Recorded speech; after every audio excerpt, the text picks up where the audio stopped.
you want to be happier? Do you want to live in the present moment more? Do you want to change your life?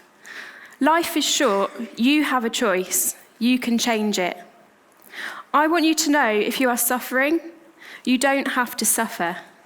If you are good, you can be great. Things don't have to be the way they are. You can change your life if you want to. I want you to look again at happiness and mindfulness. And to do this, I want to introduce a friend who can remind us of how we can be better versions of ourselves. So here is our friend, the tree.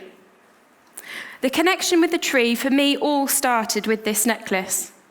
A gift I got which described me as a tree, bringing me to tears, talking about the tree as the way I am. Reaching up to the sky, growing and developing myself all the time, and being grounded and calm in my roots with mindfulness. A necklace which I wear to remind me of this. And then I heard a story.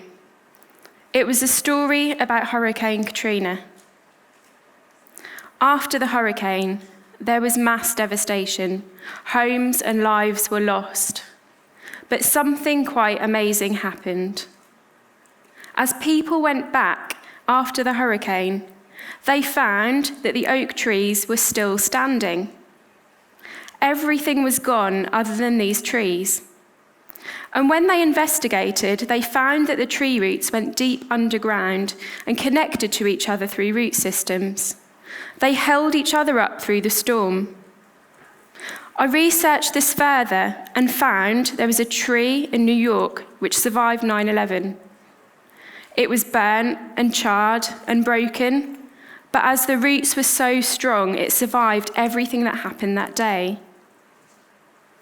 So if we think of ourselves like these trees, if we are socially connected to each other, this kindness can hold us up against the storms of life.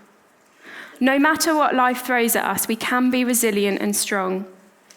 And I want you to look again at this social connection and kindness. When we are socially connected and we bond, our body produces a chemical called oxytocin. And this oxytocin gives our brain and body fuel and resources to do so much more. And this is why social connection and kindness is really important for our lives and for our happiness. And when I talk about happiness, I'm not talking about some fake smiley faces type happiness, but genuine positive emotion. And the science has shown that this can help us be the best versions of ourselves, the best schools, the best teams, the best communities. And about 5 years ago, I was going through a really stressful, anxious time. And I discovered this science of happiness, of positive emotion, positive psychology, and mindfulness. And it changed my life so much that I would not be stood here on this stage today if it was not for what I had learned. Happiness researcher and TED talker Shawn Achor has found there are simple activities we can do for 21 days to create happier habits in the brain. These activities not only make us happier, but fuel the productive and logical parts of our brain, enabling us to become better versions of ourselves, better teams, better schools, better organisations. And this is the basis for positive psychology. Making these simple habit changes impacts on the bottom line. Shawn found a 31% increase in productivity in businesses. I did my own research on these activities, and this is what I found.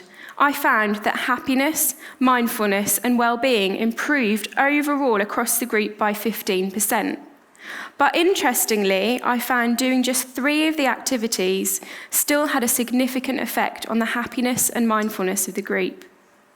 Happiness is not just about being happy all the time.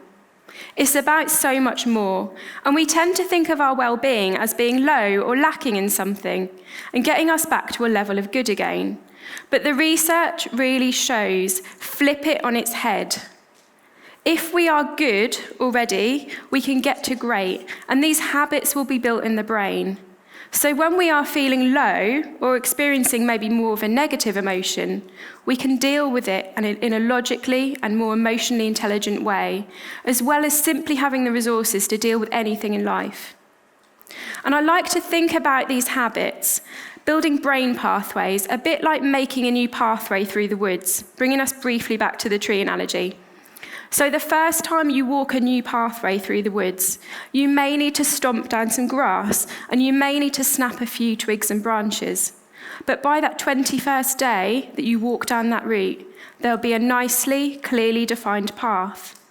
I'm not saying these habits will be easy to start with, but they will become habits and will be second nature to do so.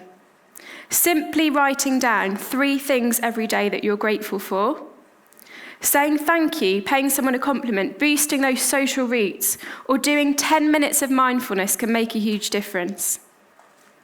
I would encourage you to look again at mindfulness, and it's something that's really helped me personally.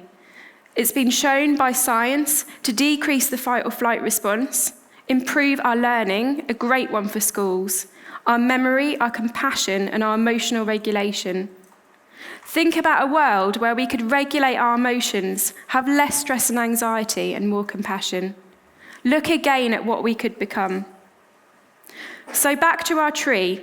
We can think about the tree in terms of reaching up to the light, growing all the time as we create new brain pathways for happiness, being grounded and calm with mindfulness, and being socially connected to each other, like the roots of the tree in Hurricane Katrina in 9/11.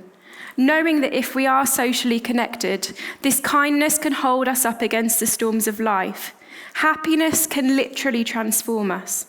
This is shown scientifically to be the case. So ultimately, we can change our lives. So what will you do to look again at happiness and mindfulness? What will you do to be more like a tree? Thank you.